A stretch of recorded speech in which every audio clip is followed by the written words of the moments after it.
A July evening over the Adriatic was quiet, almost too quiet. The sun dipped below the horizon, turning the sky into a watercolor blend of scarlet, violet, and amber. The sea shimmered with mirror-like stillness, and from the helipad on the roof of Hotel Arcanum, it felt as if you were floating between two worlds, the sky and the ocean. That was exactly where a private helicopter, bearing a golden LD logo on its side, touched down. Leonardo DiCaprio stepped out with that walk known to millions, a little lazy, a little tired of the attention, yet still carrying the quiet force of a man who could silence a room with just a glance. He wore a loose white suit with a barely noticeable Zegna logo, sunglasses worth more than the average American's annual salary, and a light, almost bored smile. "Mr. DiCaprio, welcome to Arcanum," the hotel manager said in a British accent, bowing slightly with polite formality. "Everything is ready. Your suite is Infinity West, top floor, panoramic views of both sides of the island." Leo nodded. Two bodyguards followed him, discreetly. This wasn't Los Angeles.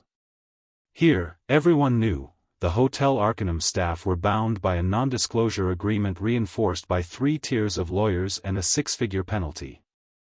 The suite was flawless. Cool marble floors, transparent furniture, AI that responded to vocal tone. In the bar, champagne once served on the private yacht Leopardo in Venice, where Leo had filmed a climate documentary. The scent of lavender and blackwood. Perfect silence. He dropped his bag on the chair, took off his sunglasses, and sat by the window, watching the palm trees sway below. It seemed like nothing could disturb this harmony. But the first warning sign came 2 hours later. After the long flight, Leo decided to freshen up, but the smart shower system failed to respond, to his voice, or to touch. He shrugged, thinking it was a glitch. A minute later, he discovered the TV wasn't working. Then the hallway lights flickered, as if in warning. But the real surprise came when he went down for dinner at the restaurant on the lower level. "I'm sorry, Mr. DiCaprio," the hostess said with an apologetic smile, "but your account isn't active in our system. There may have been a booking error.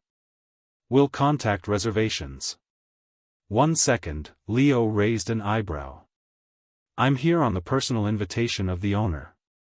Laurent de Villiers. We have an agreement." "We understand," she nodded, "but unfortunately, you're not in the system." He didn't make a scene. Instead, he returned to his room, which now wouldn't open. His key card flashed red, almost mockingly. "Is this some kind of sick joke?" he muttered, glancing around, half expecting hidden cameras and one of his friends to jump out yelling, "Gotcha!" But no one appeared.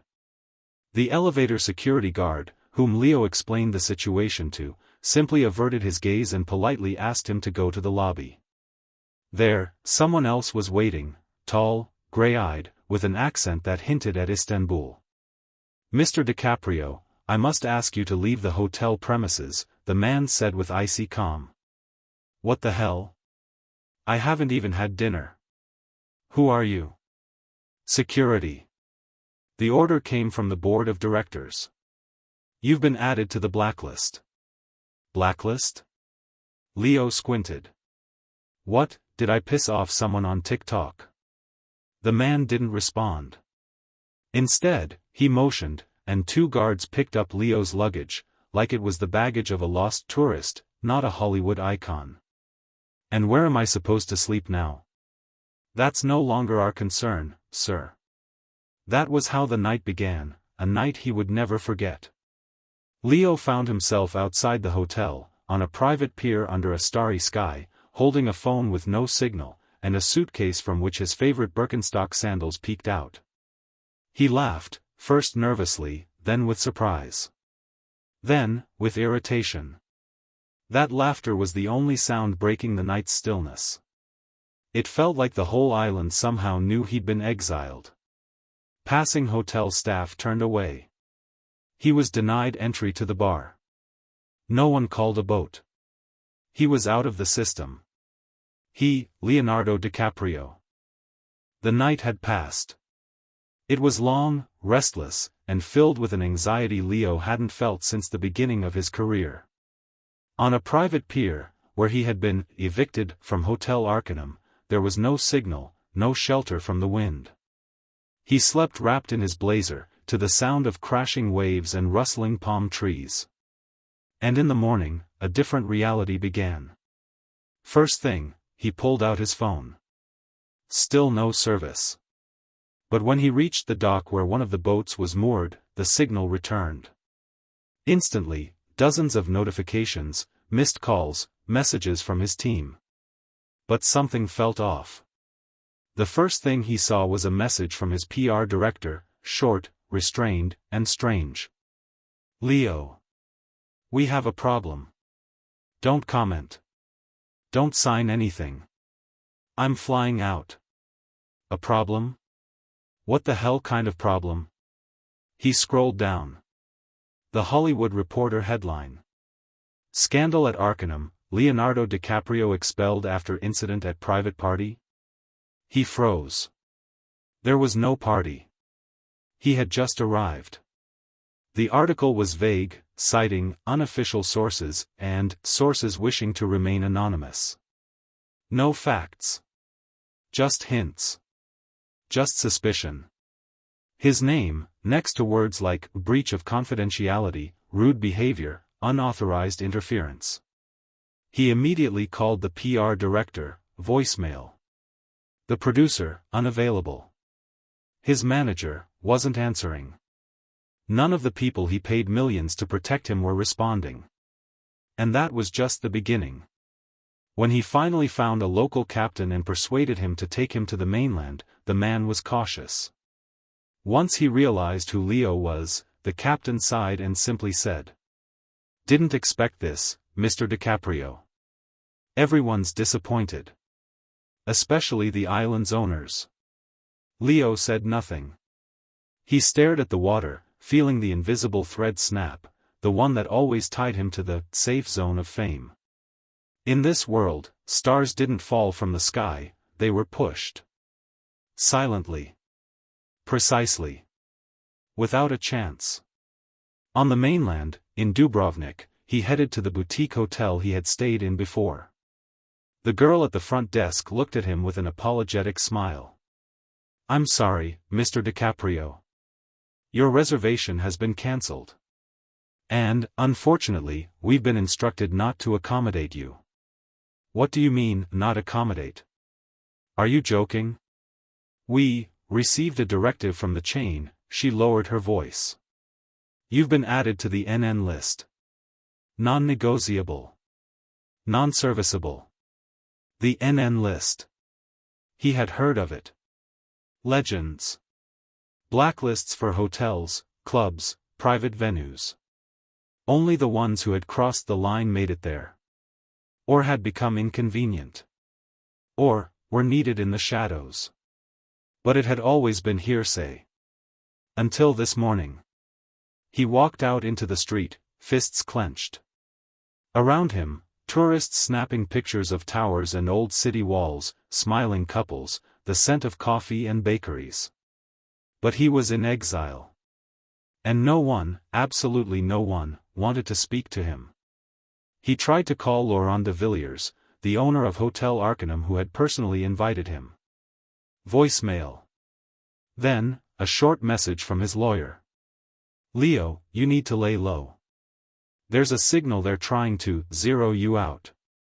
Details, only in person. In London. Immediately. Zero you out." He didn't know what that meant in legal or media terms. But it sounded like a sentence. By evening, wearing a baseball cap and sunglasses, he sat in the corner of a small cafe, scrolling headlines. They were multiplying. DiCaprio, a problematic witness? Comeback gone wrong, ecology or manipulation? Fall of an idol, why one of the world's most respected actors is out of the game. The rumors were bubbling like a pressure cooker. He was being accused of violating NDA terms, leaking private data, and unethical interference in closed-door events. Not a single specific. Just speculation. But each one hit like a reputational blow. People love idols, but they adore watching them fall. He left the cafe when he realized someone had taken a photo of him. He walked the streets with his face hidden under a hoodie, thinking how a few phrases online could destroy an entire life. That same night, he boarded a flight to London under a fake name. Only 2 people knew where he was. One, his lawyer. The other, a former manager of Hotel Arcanum, fired a year ago.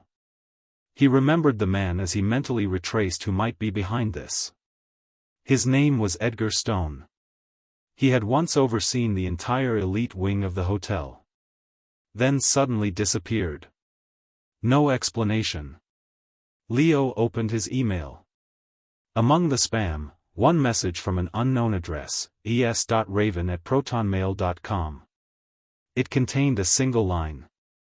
I knew they'd try this. Not all is lost. Meet me at Paddington Station, Tuesday, 2 p.m. No press. No security. No name. He froze. Signature. Stone. London greeted him with a grey sky, as if it already knew, the journey would bring no relief. In his small backpack were a passport in the name, James Seller, a couple of spare t-shirts, and a notebook filled with handwritten notes, where he had tried to gather fragments of thoughts, names, and phrases. He wasn't certain about a single last name. Even less so about any person. Paddington Station bustled with its usual chaos, business suits, takeaway coffee, endless announcements. He sat on a metal bench near a magazine kiosk and waited for 2 p.m., as instructed in the letter. At 2:03, a man in a coat and scarf sat across from him. Glasses, neatly trimmed beard, leather briefcase. He didn't greet him. He simply placed the briefcase on his knees and said quietly, "You weren't supposed to come. That means it's really bad." Leo looked at him, and recognized him. Edgar Stone. Once the chief executive of Arcanum. Once the man who had personally listed Leo among the most desirable guests. And now, the man who knew too much and disappeared. Who are they, Edgar? Leo asked. Who orchestrated all of this? Stone sighed, took an old tablet from the briefcase, and played a video. No Wi-Fi. Everything had been pre-recorded. On the screen, footage from a closed-door presentation. The logo, Atlas Trust. Ever heard that name? Stone asked, not looking at Leo. He shook his head. No surprise. Perfectly anonymous. They're like cement between bricks, invisible, but holding the structure together. Atlas Trust isn't just a fund. It's a structure that controls confidential assets across the globe. Their clients, royal families, dictators, tech giants, artists, politicians. Everyone who wants to disappear, or make others disappear. The video continued.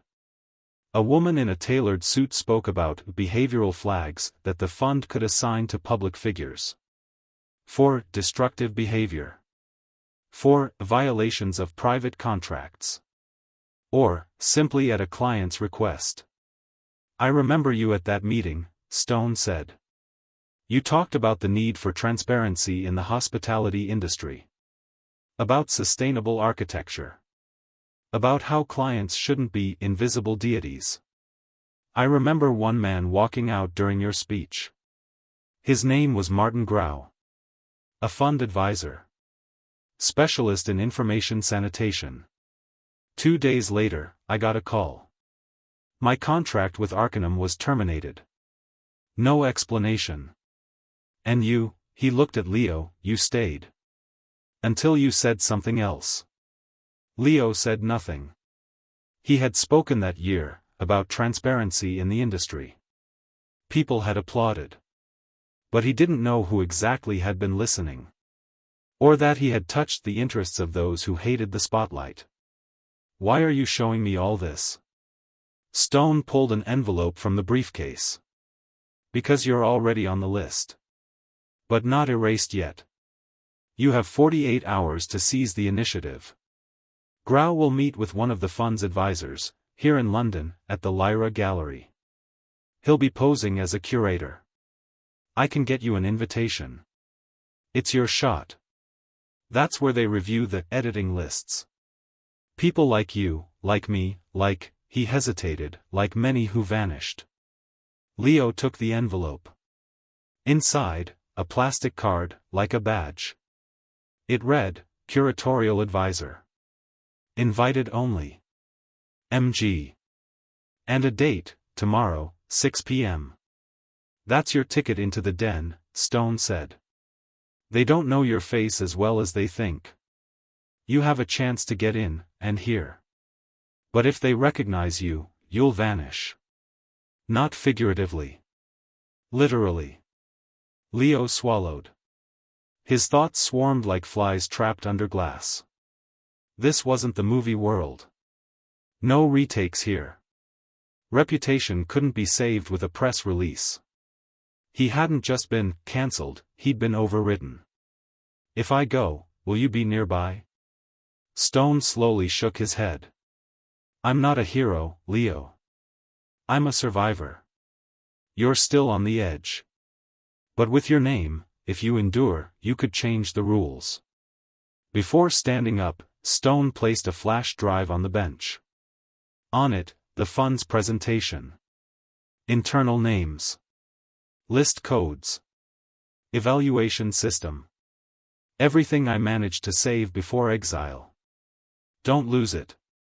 He left, vanishing into the crowd. Leo remained seated. The card in his hand burned like a flare. The flash drive, like a bullet in his pocket.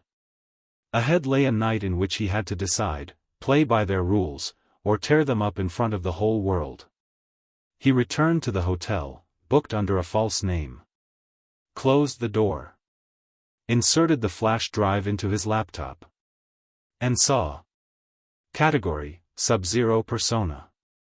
ID, number 0910 LDC. Name, Leonardo DiCaprio. Status, Review Execute. And below. Reason, abuse of public platform. Conflict with the fund's confidential interests. Threat to the client network. Signed. M. Grau. The rain stopped for just a couple of minutes, as if it had made way for something more important than dampness and cold. The gallery looked restrained, without signs, without pomp. Just a lone man in a black coat at the door and a thin light seeping through the curtains inside. Leonardo checked his appearance in the reflection of the shop window, neatly trimmed beard, glasses with tinted lenses, a muted gray suit, collar slightly raised. A badge with the initials MG dangled on a lanyard, just like the ones worn by others inside, judging by the photos Stone had provided. He walked in. Good evening, Mr. Grau, the guard nodded after verifying the name on the badge. Welcome. The gallery is already open. Mirror Room 3. He stepped inside. White walls. Black silhouettes of people standing near strange canvases that looked more like code tables than art. No music. Only a female voice, hushed, coming from the speaker, saying something like, "Information spikes are forecast through August. The control session for Sub-Zero personnel will begin tomorrow at 6 a.m. Eastern Time." Leo walked slowly, as if he really were here on business. But each step brought him closer to danger.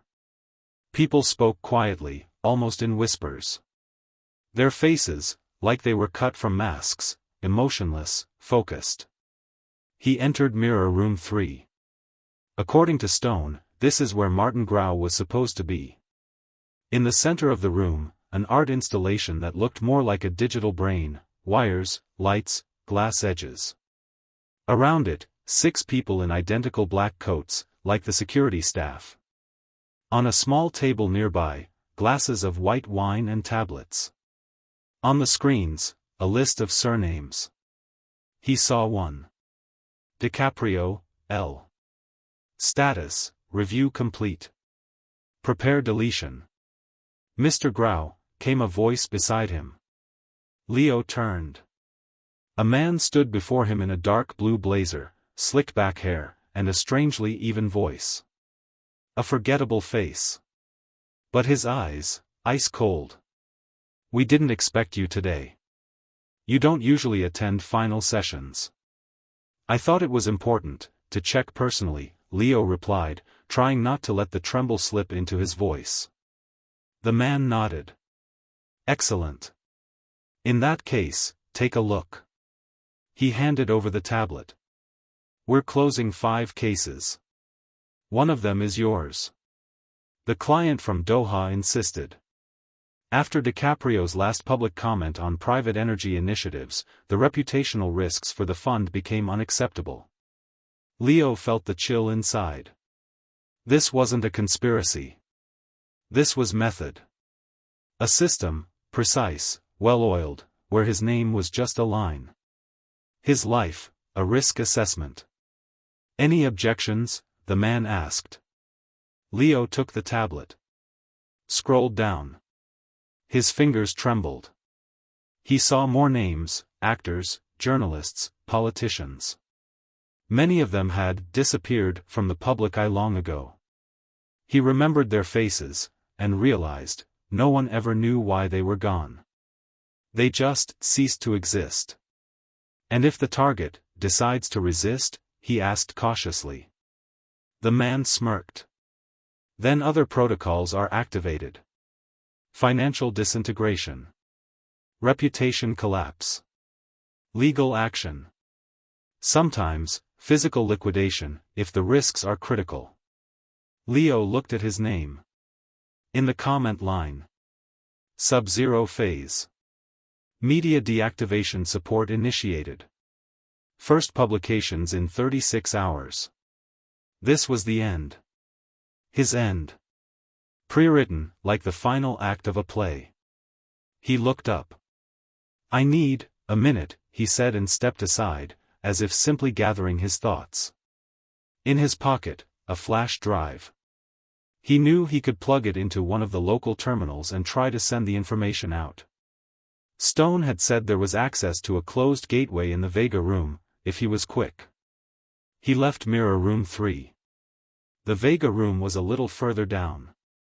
The cameras didn't follow everyone, an illusion of trust ruled here. He approached a terminal. Inserted the flash drive. Stone's code worked, the system opened. He selected the dossier. Names. Videos. Presentation. Voice recording. Everything. And hit the button. Transfer external node. The seconds stretched like eternity. 32%. 46%. 71%. "What are you doing?" a voice behind him. He turned. A woman in a suit. One of the curators. Her hand near her ear. Communicating with security. "Data verification," he replied calmly. "At your request." The woman stepped closer. Scanning gaze. Suspicion in her eyes. "Your ID?" He realized there was no more time. This was the moment. He yanked the flash drive. Grabbed the tablet from the table. And ran. No alarm sounded, but he knew he'd been spotted. He raced through the hall, stumbled over a chair, burst into the main lobby, dashed for the emergency exit he'd noticed upon entering. Outside, the same London rain, now his cover. He vanished into the alleyways. Didn't stop until a block away, panting. In his hand, the flash drive. In his mind, the thought. They still don't know who I am. But now they know someone from inside ruined their session. He returned to the hotel. Locked the door. Opened an old laptop and uploaded a copy of the files to a backup channel. He knew who could be trusted, a journalist who once helped expose the energy cartel in Indonesia. He didn't sleep that night. For the first time in a long while, he felt like he was playing by his own rules. Not just an actor. Not just a character. "See you around, Grau," he whispered, staring at the screen. "I'll step out of the shadows." Loudly. This day became a turning point. For Leo DiCaprio, for the entire industry, and possibly for the world as a whole. Last night was consumed by fear. Today, by determination. He was no longer an actor hiding behind a role. Now, he was a man with a purpose. And the purpose was clear: to expose those who had been playing with his life, manipulating his career and destiny. Those who decided who should disappear and who should become part of a puzzle controlled by major financial players. Leo stood in the center of the conference room at Pulse, in front of a screen connected to broadcast systems worldwide. In his hands was an old microphone, held like a weapon. Not because it was his usual way, he didn't want to be a hero. But he knew, today, his voice would be the spark that ignited the fire. The conference would be broadcast by dozens of major networks. Every journalist, every news agency was ready to carry the information around the world. Much would depend on his words. A lot. Several tables were set up around which media representatives, opinion leaders, analysts, and veteran journalists sat. Leo knew that many of them were just pawns in someone else's game.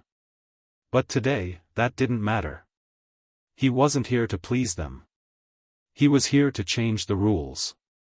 "Mr. DiCaprio," said a man in a sharp suit, raising his hand. "We are ready.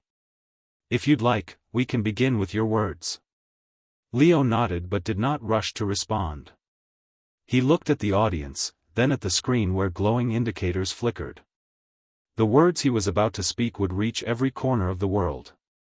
"Today," he began, "I stand before you, not as an actor, not as a public figure. Today, I am here to tell the truth. About how the rich and powerful manipulate our reality.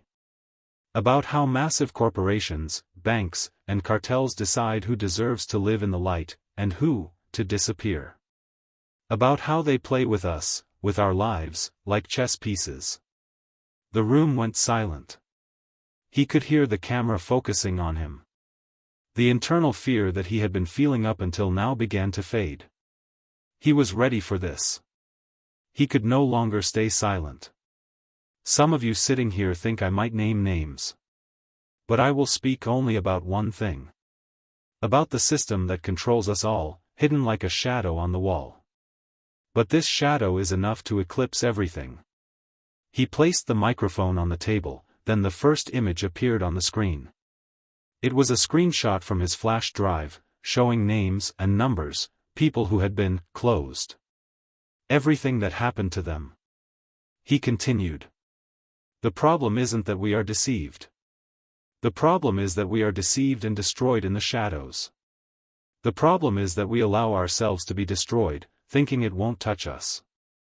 He pointed to the screen where names slowly scrolled. Tom Hanks, Rihanna, Martin Scorsese, Hugh Laurie.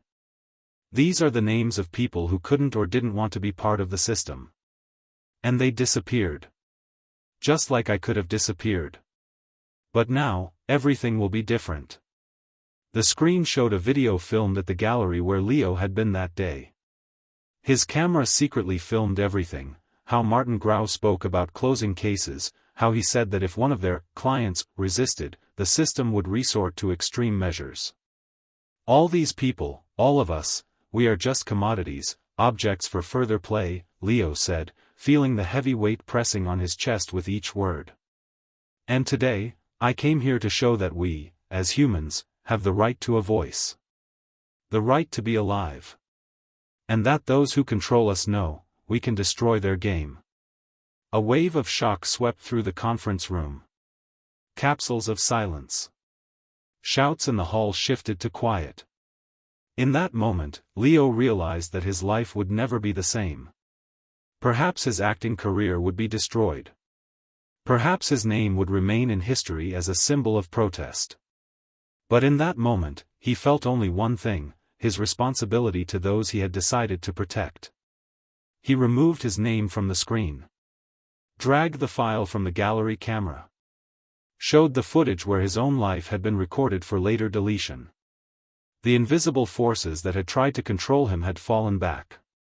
"Martin Grau," he said into the microphone, not hiding his fury.